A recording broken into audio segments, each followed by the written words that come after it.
Hi everyone, so in this video we are going to learn how you can create a folder in Mac and how to delete it and then how to clear the trash folder on your Mac again.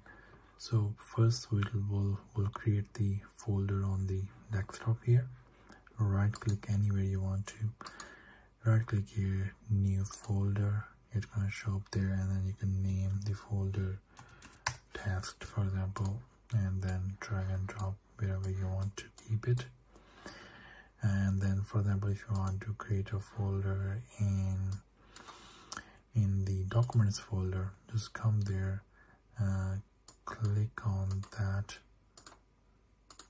and then right click on here, new folder, let's say test 1.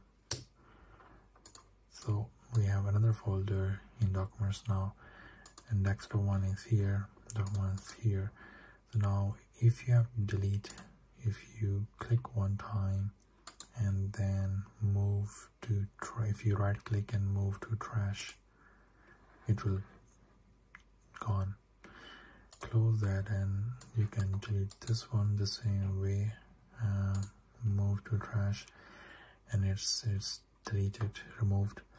So that's the trash folder showing here on the dock.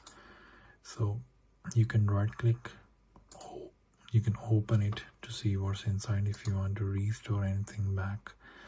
To do that, just click on that, put back, it will put it back to the place from where you deleted. Otherwise you can close that and right click, empty trash, and empty again, and it's empty now. So yeah, the same way you can delete from anywhere you want, and then empty the trash if you want. I hope you like this video. Thanks for watching.